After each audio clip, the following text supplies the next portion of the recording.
जय माता दी। नमस्कार दोस्तों, स्वागत है आप सभी का हमारे YouTube चैनल लक्ष्मी शर्मा की कहानियाँ पर। प्रेम से बोलिए तुलसी मैया की जय। प्यारे भक्तगणों, आज मैं आप सभी को सुनाऊंगी तुलसी सींचने की कथा। कहते हैं कि जो भी भक्त इनकी कथाओं को मन लगाकर श्रवण करता है उसकी सभी मनोकामना तुलसी माता की कृपा से पूर्ण होती है। कथा इस प्रकार है कि एक ब्राह्मण था। वह प्रतिदिन मंदिर में जाता था। वह प्रतिदिन तुलसी माता की पूजा करता था। वह तुलसी माता से प्रतिदिन प्रार्थना करता था कि हे तुलसी महारानी, मेरे आनंद करना। तुलसी माता ने सोचा कि यह ब्राह्मण तो बहुत सीधा है और गरीब है और प्रतिदिन मेरी पूजा करता है, मुझे इसके लिए कुछ न कुछ जरूर करना चाहिए। तो तुलसी महारानी एक कन्या का रूप बनाकर बैठ गई और उस ब्राह्मण से बोली कि ब्राह्मण, मैं भी तेरे घर आना चाहती हूँ। ब्राह्मण ने सोचा कि 6 लड़कियां तो मेरे घर पहले से ही है और 7 लड़कियां का मैं कैसे पालन पोषण करूँगा, लड़कियां की शादी में कैसे कराऊंगा, मेरे पास तो कुछ ऐसा भी नहीं है। यह व्यभिचार करके बहुत परेशान रहने लगा। उसको तो खाना भी नहीं भा रहा था। उसकी औरत ने कहा, क्या बात है, आजकल तुम बहुत दुखी रहने लगे हो। तो इस पर ब्राह्मण बोला कि मैं मंदिर जाता हूँ, वहाँ पर एक छोटी सी सुंदर सी कन्या बैठी है और वह मुझसे कहती है कि मैं आपके घर आऊंगी। ब्राह्मण की पत्नी बोली, अरे इसमें परेशान होने की क्या बात है, आ रही है तो आ जाने दो। ब्राह्मण बोला कि पहले से अपनी 6 लड़कियां तो है ही, उनकी भी अपनी शादी को करवानी है। तो इस पर ब्राह्मणी बोली कि अरे ये तो कोई बात नहीं है, अपनी 6 लड़कियों की शादी करवाएंगे, वैसे 7वीं की भी करवा देना। अगले दिन जब ब्राह्मण वह मंदिर गया तो वह छोटी कन्या ने पूछा, ब्राह्मण मैं आपके घर आऊं? तो ब्राह्मण बोला, हाँ चल बेटा चल। कन्या को ब्राह्मण घर लेके चला आया। तुलसी माता के कन्या रूप में ब्राह्मण के घर आने से ब्राह्मण घर बहुत आनंद हो गया। घर में लक्ष्मी की बारिश हो गई। जब ब्राह्मण 7 कन्याओं की शादी के लिए वर ढूंढने जाने लगा तो उस छोटी सी कन्या ने कहा कि मेरे 2 शालिग्राम जी के मंदिर में जाकर शालिग्राम जी को बोलना कि बारात लेकर आए और मेरी 6 बहनों के तुम्हारी इच्छा से वर ढूंढ लेना। तुलसी महारानी की मेहरबानी से उसके तो सब जेवर, कपड़ा, खाना सब तैयार हो गया और अच्छी धूमधाम से उनकी शादी हो गई और उस ब्राह्मण पर तुलसी माता टुटमान हो गई। हे तुलसी माता, जैसे आप ब्राह्मण पे टुटमान हुए वैसे हम पर भी होना और जैसा आनंद ब्राह्मण के करा वैसा हम सबके करना। प्रेम से बोलिए तुलसी महारानी की जय। बहुत समय पहले की बात है, किसी गांव में एक कन्या रहती थी। जब वह थोड़ी सी बड़ी हुई और उसको समझ आने लगा तब से ही वह तुलसी माता का पूजन करने लगी। उसके प्रतिदिन का नियम था कि तुलसी माता जी का पूजन करने के बाद ही खाना खाती थी। जब वह कन्या शादी के लायक हुई तब उसके माता पिता ने उसकी शादी करवा दी। कन्या को उसके माता पिता ने दहेज में भी एक तुलसी का गमला दिया था, क्योंकि माता पिता तो जानते हैं मेरी कन्या बिना तुलसी पूजन के भोजन नहीं करती। इसी कारण उन्होंने कन्या को तुलसी का गमला दे दिया। कन्या पहुंची ससुराल। वहां पर वह प्रतिदिन सवेरे ही उठती, पूजा करती और उसके बाद ही खाना खाने बैठती थी। उस कन्या की 2 जेठानियां थी। वो दोनों उसका मजाक उड़ाती थी कि बड़े नियम धर्म वाली बनती है। उन दोनों को उससे बहुत ईर्ष्या जलन होती थी, इसलिए वो दोनों तुलसी जी का गमला छुपा देती थी। वह कन्या बड़ी मुश्किल से गमला ढूंढ कर लाती और उनका अच्छे से पूजा पाठ करती और फिर भोजन करती थी। एक दिन की बात है, दोनों जेठानी देवरानी ने मिलकर क्या किया कि तुलसी के गमला को घर से बाहर ही फेंक दिया। कन्या बेचारी तुलसी गमला बहुत खोजी मगर तुलसी गमला मिला ही नहीं। बेचारी बहुत परेशान हो गई। उस दिन तो उसने खाना भी नहीं खाया। क्योंकि उसका नियम जो था, तुलसी पूजन के बाद ही वह भोजन करती थी। कन्या की सच्ची भक्ति और श्रद्धा देखकर माँ तुलसी प्रसन्न हो गई और उसके कमरे में तुलसी का गमला अपने आप ही प्रकट हो गया।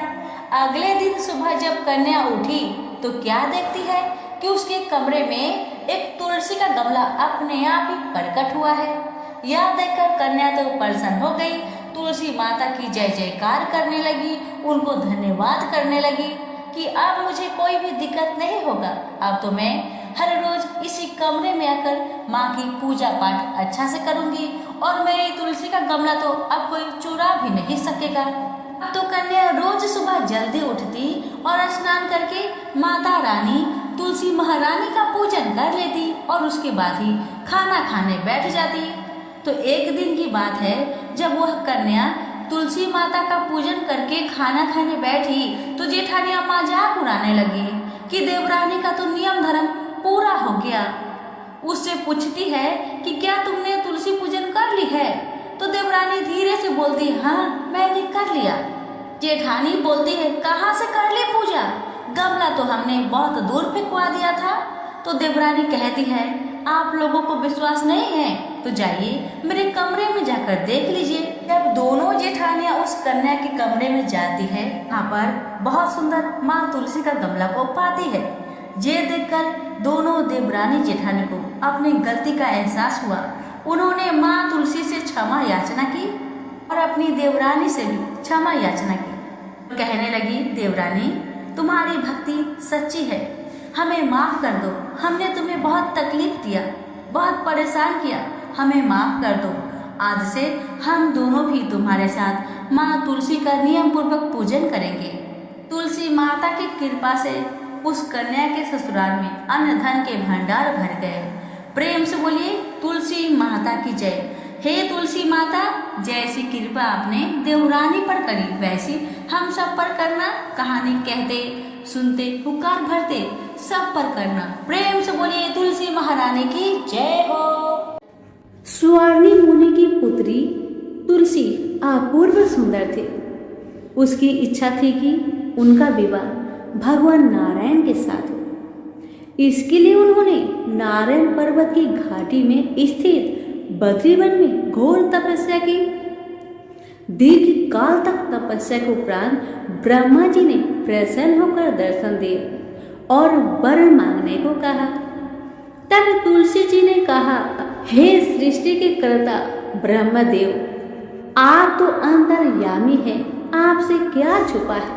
सबके मन की बात आप जानते हैं। फिर भी मैं अपनी इच्छा आपको बताती हूँ। मैं चाहती हूँ कि भगवान श्री हरि मुझे पति रूप में मिले। तुलसी की बातें सुन ब्रह्मदेव ने कहा, तुम्हारा अभीष्ट तुम्हें अवश्य मिलेगा। आपने पूर्व जन्म में किसी अपराध के कारण तुम्हें श्राप मिला है। इसी प्रकार भगवान श्री नारायण के एक पार्षद को भी दानव कुल में जन्म लेने का श्राप मिला है। दानव कुल में जन्म लेने के बाद भी उसमें नारायण का अंश विद्यमान रहेगा। इसलिए इस जन्म में पूर्व जन्म के पाप के समन के लिए संपूर्ण नारायण तो नहीं, नारायण के अंश से युक्त दानव कुल में जन्मे उस श्रापग्रस्त पार्षद से तुम्हारा विवाह होगा। श्राप मुक्त होने पर भगवान श्री नारायण सदा सर्वदा के लिए तुम्हारे पति हो जाएंगे। तुलसी ने ब्रह्मा जी के इस वर को स्वीकार किया, क्योंकि मानव कुल में जन्म के कारण उसे मायावी भोग तो भोगना ही था। तुलसी बद्री वन में रहने लगी। नारायण का वह पार्षद दानव कुल में शंखचूड़ के नाम से पैदा हुआ था। कुछ दिनों के बाद वह भ्रमण करता हुआ बद्री वन में आया, जहाँ तुलसी रहा करती थी। वहाँ तुलसी को देखते ही उस पर मुग्ध हो गया। तुलसी के सामने उसने अपने साथ विवाह करने का प्रस्ताव रखा। इतने में ही वहाँ ब्रह्मा जी भी आ गए और उन्होंने तुलसी से कहा, तुलसी शंखचूड़ को देखो, कैसा देवोपम इसका स्वरूप है। दानव कुल में जन्म लेने के बाद भी लगता है जैसे इसके शरीर में नारायण का वास हो। तुम प्रस्ताव को स्वीकार कर लो। तुलसी को भी लगा कि उसकी तपस्या पूर्ण हुई है, उसे इच्छित फल मिला है। शंखचूड़ के साथ उसका गंधर्व विवाह हो गया और वह शंखचूड़ के साथ उसके महल में पत्नी बनकर आ गई। शंखचूड़ ने अपनी परम सुंदरी सती सावित्री पत्नी तुलसी के साथ बहुत दिनों तक राज्य किया। उसने अपने राज्य का इतना विस्तार किया कि देवलोक तक उसके अधिकार में आ गया। स्वर्ग का सुख भोगने वाले देवताओं की दशा भिखारियों की जैसी हो गई। शंखचूड़ किसी को भी कष्ट नहीं देता था, पर अधिकार और राज्य छीन जाने से सारे देवता मिलकर ब्रह्मा, विष्णु और शिव की सभा में गए तथा अपनी विपत्ति सुनाई। ब्रह्मा जी ने कहा, तुलसी परम साध्वी है, उसका विवाह शंखचूड़ से मैंने ही करवाया था। शंखचूड़ को तब तक नहीं हराया या मारा जा सकता है जब तक तुलसी को न छाला जाए। विष्णु जी ने कहा, शंखचूड़ पूर्व जन्म में मेरा पार्षद था, श्राप के कारण उसे दैत्य कुल में जन्म लेना पड़ा। इस जन्म में भी मेरा अंश उसमें व्याप्त है। साथ ही तुलसी के पतिव्रत धर्म से वह अजय है। फिर देवताओं की सम्मति से भगवान शिव ने शंखचूड़ के पास संदेश भेजा कि या तो वह देवताओं का राज्य लौटा दे या फिर उनसे युद्ध करे। शंखचूड़ भगवान शंकर के पास पहुंचा। उसने कहा, देवादिदेव, आपके लिए देवताओं का पक्ष लेना उचित नहीं है। राज्य बढ़ाना हर राजा का कर्तव्य है। मैं किसी को दुखी नहीं कर रहा हूँ। देवताओं से कहिए वे मेरी प्रजा होकर रहे।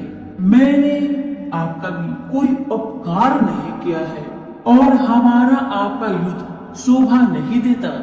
अगर आप हार गए तो बड़ी लज्जा की बात होगी।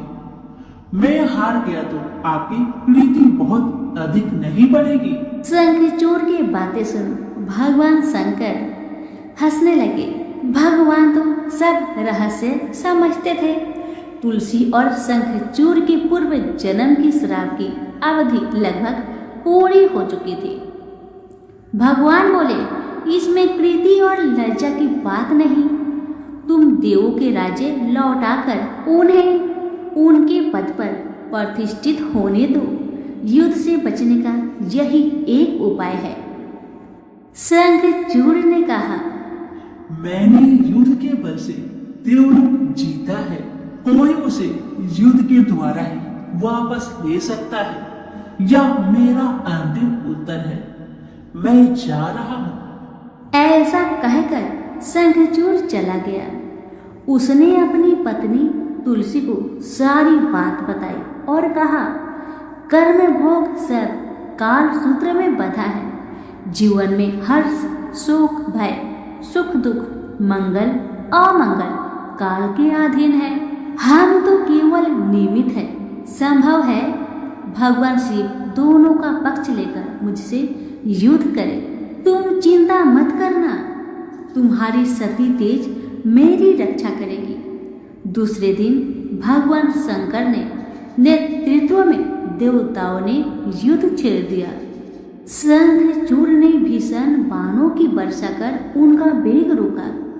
उसके प्रहार से देवता डगमगाने लगे। उसने दानवी शक्ति का प्रयोग कर मायावी युद्ध आरंभ किया। युद्ध स्थल पर दानव शंखचूड़ किसी को दिखाई नहीं देता था, पर उसका अस्त्र शस्त्र देवताओं पर प्रहार कर देवताओं को घायल कर रहा था। अब देवतागण अपना अस्त्र शस्त्र चलाए तो किस पर चलाए और कैसे चलाए, क्योंकि कोई शत्रु सामने था ही नहीं। कई दिनों तक इस तरह भयंकर युद्ध चला। शंखचूड़ पराजित नहीं हुआ। तब भगवान शिव ने विष्णु जी से कहा, विष्णु कुछ उपाय करिए, अन्यथा मेरा तो सारा यश मिट्टी में मिल जाएगा। तब श्री हरि विष्णु ने सोचे, बल से तो शंखचूड़ को हराया नहीं जा सकता, इसलिए छल का सहारा लेना होगा। उन्होंने तुरंत अपना स्वरूप शंखचूड़ जैसा बनाया और वस्त्र शस्त्र से सज्जित हो तुलसी के पास आए और बोले, प्रिय, मैं युद्ध में जीत गया। सारे देवता भगवान शंकर समेत हार गए। आओ, इस खुशी में आओ, मैं तुम्हें अंक से लगा लूं। पति को प्रत्यक्ष करा देख तथा विजय का समाचार सुन वह दौड़कर मायावी शंखचूड़ के गले से लिपट गई। इस प्रकार पति पत्नी दोनों ने आलिंगन को खूब खुशी मनाई। पर पुरुष के साथ इस प्रकार का व्यवहार से उसका सती तेज नष्ट हो गया। उसका सती तेज जो शंखचूड़ की कवच के रूप में रक्षा कर रहा था, वह कवच नष्ट हो गया। शंखचूड़ शक्तिहीन हो गया। यह जानते ही भगवान शंकर ने अपने त्रिशूल से प्रहार किए। त्रिशूल के लगते ही शंखचूड़ जलकर भस्म हो गया। शंखचूड़ के मरने को जानकर विष्णु अपने असली स्वरूप में आ गए। सामने अपने पति शंखचूड़ के स्थान पर भगवान विष्णु को खड़ा देख तुलसी बहुत विस्मित हुई। उसको पता लग गया कि स्वयं नारायण ने उसके साथ छल किया है। क्रोध में आकर उसने श्राप दिया, एक सती स्त्री का अस्तित्व भंग करने के अपराध में तुम हृदयहीन पत्थर हो जाओ। विष्णु ने तुलसी के श्राप को सिरोधार्य कर कहा, देवी, तुम्हारा तथा शंखचूड़ के कल्याण के लिए मुझे ऐसा करना पड़ा। तुम दोनों को श्राप मुक्त करना था। तुम भी अब शरीर त्याग कर तुलसी बिरुआ के रूप में जन्म लोगी और मेरी पूजा तुलसी दल से होगी। मैं सालग्राम पत्थर बनूंगा। मेरे शीश पर तुम आदर से विराजमान होगी। तुम्हारे पति की हड्डियों के चूर्ण से शंख की उत्पत्ति होगी। उस शंख ध्वनि से देवताओं तथा मेरी पूजा आराधना होगी। जहाँ शंख ध्वनि होगी वहाँ मंगलमय में मैं विराजमान रहूंगा। तुमने पूर्व जन्म में बद्री वन में मुझे पाने के लिए बड़ी तपस्या की थी। अब अगले जन्म में मैं नारायण पर अस्तर के रूप में बद्रीनाथ वन में स्थापित हो जाऊंगा और मेरी पूजा अर्चना फल फूल से न होकर तुम्हारी तुलसी दल से होगी। मेरे शीश पर विराजमान होकर तुम मुझसे भी ऊंचा पद प्राप्त करोगी। प्रेम से बोले, तुलसी माता की जय हो, शालिग्राम जी की जय हो, विष्णु भगवान की जय हो। बहुत समय पहले की बात है। एक गांव में एक ननद भाभी रहा करती थी। ननद अभी कंवारी थी। उस परिवार में ननद, भाभी और भाई, इन तीनों के अलावा और कोई भी नहीं रहता था। भाभी तो कभी कोई पूजा पाठ करती ही नहीं थी और ननद हर रोज तुलसी माता की पूजा किया करती थी, उनकी बड़ी सेवा करती थी। बिना तुलसी पूजन के ननद कभी भोजन नहीं करती थी। ननद का पूजा पाठ देख के भाभी को बहुत क्रोध आता था। कभी कभी भाभी तो अपनी ननद से ऐसे भी कह देती थी कि जब तुम्हारा विवाह होगा ना तो मैं तुम्हें और बराती को तुलसी ही खाने दूंगी और दहेज में ये ही दूंगी। इसी तरह समय निकलने लगा, दिन बीतने लगी। अब तो ननद भी बड़ी हो गई थी। भाई ने अपनी बहन के लिए एक अच्छा घर और वर ढूंढा। अब तो बहन की शादी पक्की हो गई। बहन की शादी वाले दिन भाभी ने क्या किया, बारातियों के सामने तुलसी का गमला फोड़ कर रख दिया। लेकिन ननद की सच्ची भक्ति और श्रद्धा से तुलसी माता बहुत प्रसन्न थी। इसी कारण से तुलसी माता की कृपा से तुलसी का गमला स्वादिष्ट व्यंजन में बदल गया। ये चमत्कार देखकर भाभी बहुत आश्चर्यचकित हो गई, लेकिन फिर भी उसका आदत नहीं किया। उसने फिर क्या किया, अपने ननद को गहने के बदले में तुलसी की मंजरी पहना दी। लेकिन तुलसी माता की कृपा से वह मंजरी भी सोने के आभूषण में बदल गए। ये देखकर भी भाभी बहुत हैरान हुई, मगर फिर भी अपनी करतूत करनी ना बंद किया। उसने फिर वस्त्रों के स्थान पर तुलसी का जनेऊ रख दिया। लेकिन तुलसी माता की कृपा से वह तुलसी का जनेऊ रेशमी और सुंदर वस्त्र में बदल गया। ननद की भाभी बहुत पापिन थी, इसलिए तुलसी माता की महिमा को न जान सकी। भाई ने अपने बहन को बड़े प्यार और आदर के साथ विदा किया। बहन ससुराल में गई। ससुराल वाले उसके दहेज आदि के बारे में बहुत बड़ाई करने लगे। जब ये बात भाभी को मालूम हुई तो उसे बड़ा आश्चर्य हुआ और तुलसी जी की पूजा का महत्व उसको समझ में आ गया। भाभी की एक लड़की थी। अब भाभी सोचने लगी, क्यों ना मैं भी अपनी बेटी को तुलसी माता की पूजा करने को कहूँ।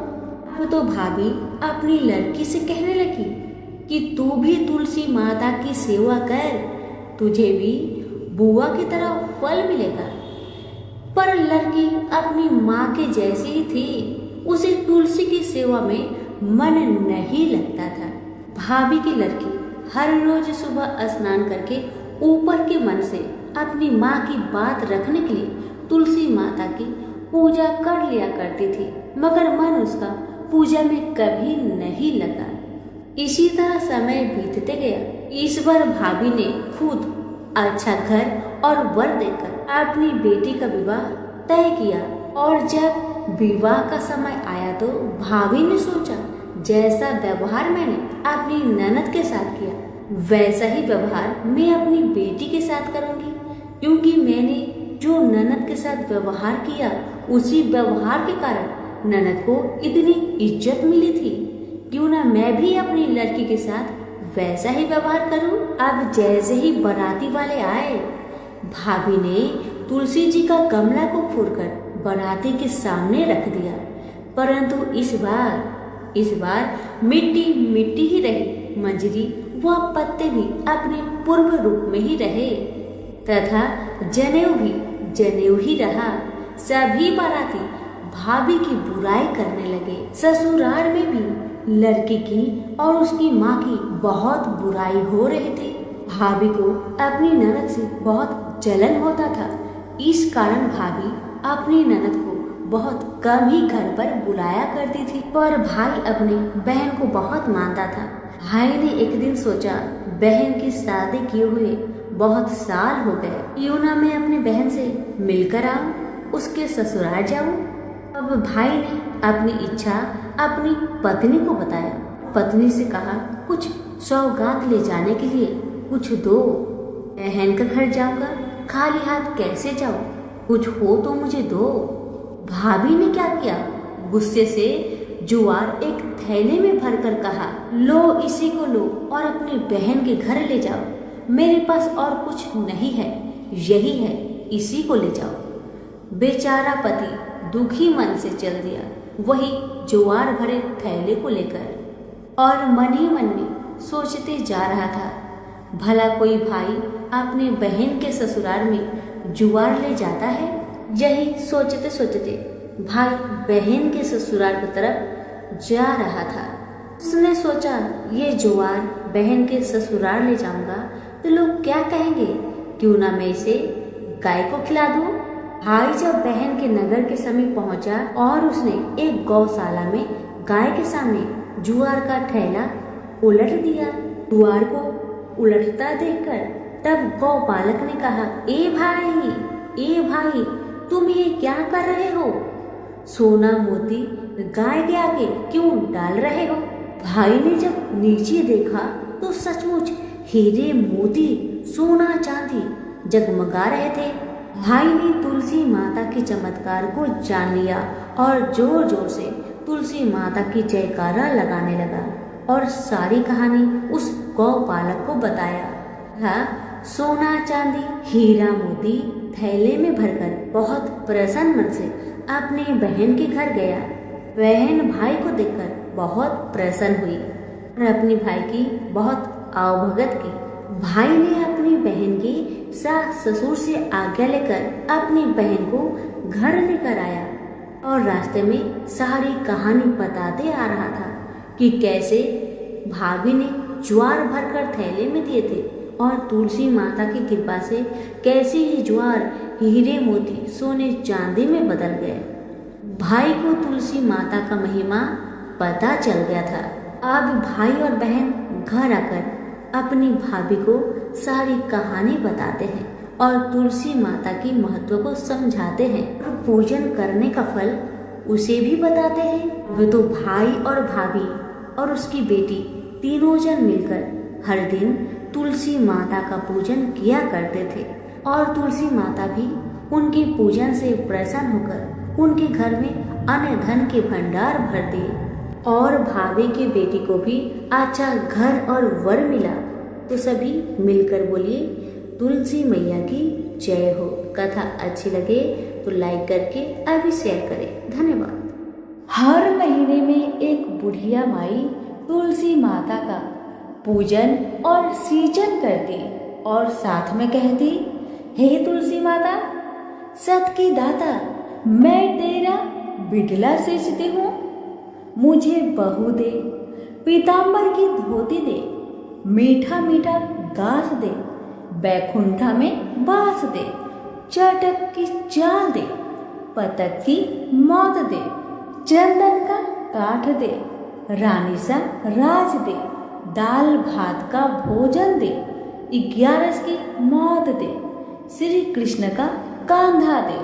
बूढ़ी माई की ये सभी बातें सुनकर तुलसी माता सूखने लगी। तो भगवान ने पूछा कि हे तुलसी, तुम क्यों सूख रही हो? भगवान की बातें सुन तुलसी माता कहने लगी कि एक बुढ़िया माई मेरे पास रोज आती है और वह पूजन करके यही बात कह जाती है। मैं सब बात को पूरा कर दूंगी, लेकिन भगवान कृष्ण का कंधा कहाँ से लाऊंगी? तो भगवान बोले, जब वो बुढ़िया मरेगी तो मैं अपने आप उसे कंधा देने आ जाऊंगा। तो बुढ़िया माई से कह देना। समय बीतता गया। जब बुढ़िया माई मर गई, सब लोग आ गए। जब माई को ले जाने लगे तो वह किसी से न उठी। तब भगवान एक 12 वर्ष के बालक का रूप धारण करके आए। बालक ने कहा, मैं कान में एक बात कहूंगा तो बुढ़िया माई उठ जाएगी।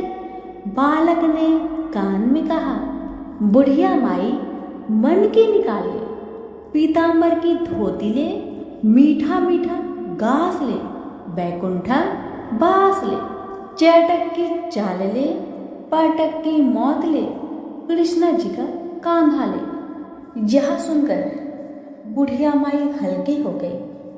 भगवान ने कंधा दिया और बुढ़िया माई को मुक्ति मिल गई। हे तुलसी माता, जैसे बुढ़िया माई को मुक्ति दी वैसे सबको देना। प्रेम से बोलिए तुलसी मैया की जय हो। एक नगर में एक गरीब ब्राह्मण अपनी पत्नी के साथ रहता था। वह भिक्षा मांग मांग कर अपना जीवन गुजारता और भगवान की पूजा में लगा रहता था। वह उतने ही भिक्षा मांगता जिससे उसके और उसके परिवार का पेट भर सके।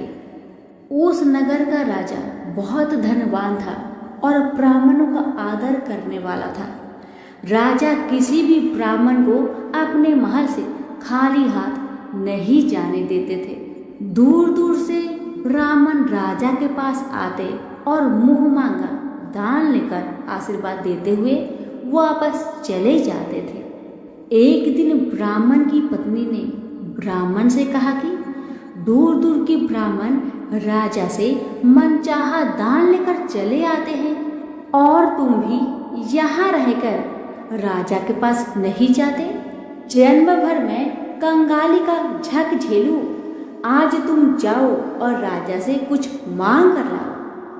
ब्राह्मण ने पत्नी को समझाते हुए कहा, तू तो बावड़ी है, हमें धन की क्या जरूरत, हमें इतना तो मिल ही जाता है जिससे हम अपना पेट भर सके, और राजा का धन तो अच्छा नहीं होता, वो हमें नहीं लेना चाहिए। ब्राह्मण की पत्नी जिद पर अड़ गई और बोली, मैं तुम्हारी एक भी बात सुनने वाली नहीं। कब तक हम कंगाली में जीते रहेंगे? तुम तो रोज माला लेकर बैठ जाते हो, अपने बच्चे को क्या खिलाएंगे और क्या पहनाएंगे? जब बच्चे दूसरे बच्चों को पहनते, ओढ़ते और खाते पीते देखेंगे तो उनका भी मन ललचाएगा। अब तुम राजा के पास जाओ, राजा बहुत भला व्यक्ति है, वो हमें मुंह मांगा दान जरूर देंगे। मजबूर होकर ब्राह्मण राजा के महल की ओर चल पड़ा, पर राजा उसमें महल में नहीं था। ब्राह्मण को वापस लौटना पड़ा।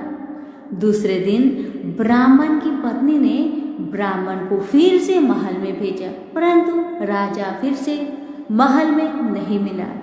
तीसरे दिन राजा महल में गया और उसने ब्राह्मण का स्वागत किया और उसे आसन पर बैठाया और साथ में ब्राह्मण देवता से 2 दिन न मिल पाने के लिए क्षमा भी मांगी। राजा ने कहा, मैं आपकी क्या सेवा कर सकता हूँ? ब्राह्मण ने कहा, जो मैं मांगू वो आप दे सकेंगे? राजा ने कहा, हाँ हाँ कहिए, मैं आपकी क्या सेवा कर सकता हूँ? ब्राह्मण ने निवेदन किया, महाराज मैं कुछ और नहीं चाहता, बस आप मुझे अपने पसीने की कमाई से 4 पैसे दान में दे दीजिए। ब्राह्मण की बात सुन राजा बहुत हैरान हो गए और मन ही मन सोचने लगे कि मेरे महल में कितने सारे धन पड़े हैं, पर मेरी मेहनत की एक कौड़ी भी नहीं है। राजा ने ब्राह्मण से कहा, आप मुझे 1 दिन का समय दे, मैं कल आपको आपका मुंह मांगा दान दूंगा। ब्राह्मण महल से अपने घर को खाली हाथ ही लौट आए। ब्राह्मण को खाली हाथ आता देख पत्नी बोली, क्या हुआ, राजा ने कुछ दिया नहीं? ब्राह्मण बोला, राजा ने कल देने के लिए कहा है। ब्राह्मण की पत्नी सोचने लगी, शायद इन्होंने बहुत सारा धन मांगा होगा और राजा को इसकी व्यवस्था करने में समय लग रहा होगा, इसलिए कल बुलाया है। दूसरी ओर राजा ने अपने राजसी कपड़े बदलकर फटे पुराने कपड़े पहने और मजदूर जैसा भेष बना लिया। जब राजा की पत्नी ने देखा और कारण पूछा तो राजा ने सब कुछ बताया। रानी बोली, मैं भी आपके साथ चलूंगी। राजा के हाँ कहने पर रानी भी पुरानी साड़ी पहनकर आ गई। इस प्रकार राजा रानी मजदूरी की तलाश में शहर निकले। लुहारों के मोहल्ले में जाकर राजा ने आवाज लगाई, किसी को मजदूर चाहिए? आखिरकार एक लुहार ने उन्हें बुला लिया, जो पहिए पर हाल चढ़ाने की तैयारी कर रहा था। उसने राजा से कहा, देखो तुम्हें पहले खलात ठोकनी पड़ेगी और जब आग आ जाए उसके बाद घन पिटना होगा। फिर रानी की ओर देखकर कहा, तुम्हें कुएं से पानी लेकर होदी भरनी होगी और कोयले वाले घर से कोयला लेकर भट्टी में डालना होगा। तुम दोनों के दिन भर काम करने के लिए मैं तुम्हें 2-2 आने दूंगा। अगर काम पसंद हो तो बोलो, नहीं तो अपना रास्ता नापो। राजा रानी लोहार के बताए काम को करने लगे। राजा खलात ठोकने लगा पर उससे काम ठीक से नहीं हो पा रहा था। लोहार नाराज होकर राजा को ठीक से काम करने के लिए कहता है। राजा जैसे तैसे अपना काम करने लगा। रानी भी कुएं से पानी भरकर लाने लगी। रानी के हाथ में फफोले पड़ गए। किसी तरह बड़ी कठिनाइयों से उसने पानी का हौज भरा उसके बाद रानी कोयला लाकर भट्टी में डालने लगी। कोयला भरने के कारण रानी के गोरे गोरे हाथ और कपड़े काले पड़ गए। भट्टी में आग आने पर लुहार ने पात भट्टी में से निकालकर पहियों पर जमाई और एक घन अपने हाथ में लेकर और एक राजा के हाथ में देकर कहा, देखो, बारी बारी से घन इस पर पटकना, हाथ इधर उधर ना होने पाए। राजा जोर जोर से घन पटकने लगा, लेकिन उसका निशाना ठीक नहीं बैठता था। कभी घन हाल पर गिरता तो कभी पहिए पर। मजदूरों का ऐसा काम देखकर लुहारिन बरबराती हुई आई और लोहार से कहने लगी, तुमने कहाँ से यह नौसिखिए मजदूर काम पर लगाए हैं? इनसे काम तो होगा नहीं। यह मजदूर तुम्हारा सब काम बिगाड़ देंगे। राजा रानी उन दोनों की फटाकर सुनते सुनते अपना काम मन लगाकर करते रहे। घन पटकते पटकते राजा का शरीर पसीना से तर तर हो गया और जोर शोर से सांस चलने लगी। रानी भी पानी भरते भरते और कोयला झोंकते झोंकते थक कर चूर हो गई। दोनों ने पूरे दिन बहुत मेहनत की। लुहार ने राजा रानी को 2-2 पैसे दिए, जिसे वो बड़ी खुशी खुशी लेकर महल आ गए। आज उन्हें पता चला कि मेहनत की कमाई कैसी होती है। राजा ने 4 पैसे अलग रख दिए और अगले दिन ब्राह्मण को बुलाकर उसे दे दिए। ब्राह्मण राजा को आशीर्वाद देकर घर लौटा और ब्राह्मण ने से कहा, लो, मैं राजा के यहाँ से दक्षिणा ले आया हूँ। ब्राह्मणी खुश होकर दौड़ती हुई आई, पर जब उसने 4 पैसे देखे तो वह ठिठक कर रह गई और उन्हें दूर फेंक दिया। वो जल भूनकर ब्राह्मण से बोली, तुम जैसे दरिद्र राजा के यहाँ भी जाकर कुछ नहीं मांगा, शर्म भी नहीं आती।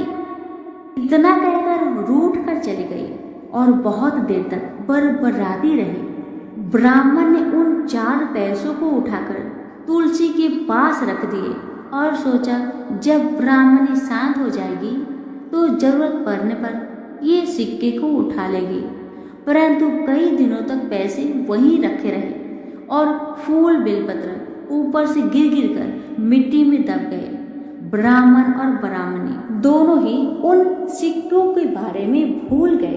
कुछ दिनों के बाद तुलसी जी के घर में 4 पौधे उगे। चारों पौधे बहुत सुंदर थे। यह देख ब्राह्मणी रोज उसमें पानी डाल देती। 4 महीने बाद वो पौधे बड़े हो गए और उनमें फूल लगने लगे। फूल सूखने पर इनसे मोती झड़ने लगी। ब्राह्मण और ब्राह्मणी ने कभी मोती नहीं देखे थे। वो समझे कि कोई बीज है। हर रोज कई कई फूल झड़ते और मोती पूरे तुलसी पर बिखर जाते। ब्राह्मणी उन मोतियों को समेट कर घर के एक कोने में डाल देती। इस तरह वहां मोतियों का ढेर लग गया था। एक दिन एक सब्जी वाली आई। ब्राह्मणी को सब्जी लेनी थी, पर उसके पास पैसे नहीं थे। उसने सब्जी वाली से कहा, क्या तुम इन चमकदार बीजों के बदले सब्जी दे सकती हो? सब्जी वाली ने देखा तो वो पहचान गई, अरे ये तो मोती है। उसने खुशी खुशी ब्राह्मणी को उन मोतियों के बदले उनकी मनपसंद सब्जी दे दी। अब से हर रोज ऐसा होने लगा। ब्राह्मणी और सब्जी वाली दोनों खुश थे। सब्जी वाली यह सोचकर खुश थी कि मुझे 1 पैसे की तरकारी के बदले हजारों का माल मिलता है, और ब्राह्मणी ये सोचकर खुश थी कि इस बीजों के बदले सब्जी मिल जाती है। इस प्रकार कई महीने बीत गए। उधर राजा के महल में कई राजहंस थे जो मोती चुगते थे। राजा का यह नियम था, जब राजहंस मोती चुग लेते थे उसके बाद ही राजा और उसका परिवार भोजन करता था। एक समय बाद राजा का सारा धन उन मोतियों और दान देने में खर्च हो गया। अब राजा को मोती खरीदने के पैसे तक नहीं बचे। यह खबर पूरे नगर में फैल गई। ब्राह्मण और ब्राह्मणी को जब यह पता चला तो उन्होंने यही विचार किया कि राजा बहुत दानी और नेक दिल है। उसने अपना सब कुछ दान कर दिया, यहाँ तक कि शायद उनके पास खाने को भी कुछ नहीं है। ऐसा हालत में हमें उन लोगों की सहायता करनी चाहिए। ब्राह्मण ने ब्राह्मणी से कहा, अगर तू कहे तो इसमें से कुछ बीज राजा को दे दूं? तू कहती है इससे सब्जी और खाने की चीज मिल जाते हैं। ब्राह्मणी ने कहा, हाँ, मैं रोज इसके बदले सौदा लिया करती हूँ। ऐसा कहकर ब्राह्मणी एक टोकरी बीज भर लाई। ब्राह्मण राजा के पास पहुंचा और उसे वो मोती दिए और राजा को सारी बात बताई। राजा उन मोतियों को देखकर चौंक गया। उसने मोती राजहंस को दिए। राजहंस उन्हें चुगने लगे। यह देख राजा ने ब्राह्मण से कहा, एक एक मोती सैकड़ों रुपए का है। सच बताए, आपके पास इतने मोती कहाँ से आए? ब्राह्मण बोला, महाराज, ऐसे बीज तो हमारे घर पर बहुत है। और राजा को पूरी बात बताई। राजा अपने मंत्रियों के साथ ब्राह्मण के घर पहुंचे और उन चारों पेड़ों को देखा। पूछताछ में उन सिक्के वाली बात सामने आ गई। जब पेड़ों को देखा तो उनकी जड़ के पास वही सिक्के चिपके हुए थे। आज ब्राह्मण और ब्राह्मणी को मालूम हुआ कि उनके पास लाखों करोड़ों की दौलत है, जिसे वो साधारण बीज समझते थे। ब्राह्मण ने सोचा कि मेरे लिए यह धन किस काम का? ऐसा सोच ब्राह्मण ने सारे मोती राजा को दान में दे दिए। राजा की आंखें भी खुल गई। मेहनत के धन की कीमत उन्हें मालूम पड़ गई। उस दिन राजा ने प्रण कर लिया कि मैं खजाने के पैसे से एक भी पैसा अपने खर्च में नहीं लगाऊंगा। अपना खर्च मेहनत करके चलाऊंगा। खजाने और ब्राह्मण के दान से राजा ने जनता का हित में कई धर्म कर्म के काम शुरू कर दिए। हे तुलसी माता, जैसे आपने ब्राह्मण परिवार पे अपनी कृपा बरसाई, वैसे ही आपकी कथा कहने वाले, सुनने वाले, पुकारे भरने वालों पर अपनी कृपा सदा बनाए रखे। तो प्रेम से बोलिए, तुलसी मैया की जय हो। पुराणों में बताया गया है कि एक बार भगवान गणेश गंगा नदी के किनारे तपस्या कर रहे थे। इसी कालवधि में धर्मात्मज की कन्या तुलसी विवाह की इच्छा लेकर तीर्थ यात्रा पर निकली। देवी तुलसी सभी तीर्थ स्थल का भ्रमण करते हुए गंगा के तट पर पहुंची। गंगा तट पर देवी तुलसी ने देखा कि युवा गणेश जी तपस्या में लीन थे। शास्त्रों के अनुसार तपस्या में विलीन गणेश जी रत्न जटित सिंहासन पर विराजमान थे। उनके समस्त अंगों पर चंदन लगा हुआ था। उनके गले में परिजात पुष्प के साथ स्वर्ण मणि रत्नों के अनेक हार पड़े थे। उनकी कमर में अत्यंत कोमल रेशम का पीतांबर लिपटा हुआ था। तुलसी श्री गणेश के इस सुंदर स्वरूप पर मोहित हो गए। उसके मन में गणेश से विवाह करने की इच्छा जागृत हुई। तुलसी ने विवाह की इच्छा से उनका ध्यान भंग किया। तब भगवान श्री गणेश ने तुलसी द्वारा तप भंग करने को अशुभ बताया और तुलसी की मनसा जानकर स्वयं को ब्रह्मचारी बताकर उसके विवाह प्रस्ताव को नकार दिए। विवाह प्रस्ताव ठुकराने पर तुलसी ने नाराज होकर गणेश जी को श्राप दिया कि उनके एक नहीं बल्कि 2 विवाह होंगी। इस पर श्री गणेश ने भी तुलसी को श्राप दे दिया कि तुम्हारा विवाह एक असुर से होगा। एक राक्षस की पत्नी होने का श्राप सुनकर तुलसी ने गणेश जी से माफी मांगी। तब गणेश जी ने तुलसी से कहा कि तुम्हारा विवाह शंखचूड़ राक्षस से होगा, किंतु फिर तुम भगवान विष्णु और श्री कृष्ण को प्रिय होने के साथ ही कलयुग में जगत के लिए जीवन और मोक्ष देने वाली होगी। पर मेरी पूजा में तुलसी चढ़ाना शुभ नहीं माना जाएगा। तब से ही भगवान श्री गणेश जी को पूजा में तुलसी चढ़ाना वर्जित माना गया है। प्रेम से बोलिए, गणेश जी की जय, तुलसी जी की जय। अन्य कथा के अनुसार हनुमान जी के बारे में ऐसी मान्यता है कि वह भगवान राम के इतने परम भक्त थे कि वह उन्हें अपना माता और पिता मानते थे। हनुमान जी को जब भी कोई चिंता या परेशानी होती तो वह इस बारे में सबसे पहले अपने प्रभु श्री राम और माता सीता को बताया करते थे।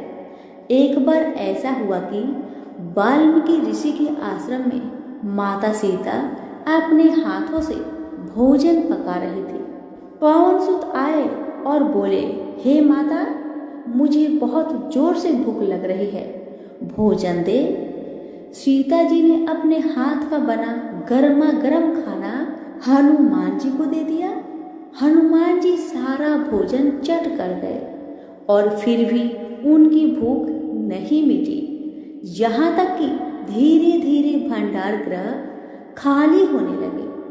तब माता सीता ने राम जी के कहने पर हनुमान जी को खाने के साथ एक तुलसी पत्र दे दिया।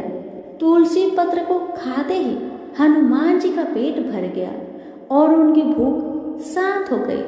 तभी से हनुमान जी की भोग में तुलसी दल को शामिल करने की परंपरा चली आ रही है।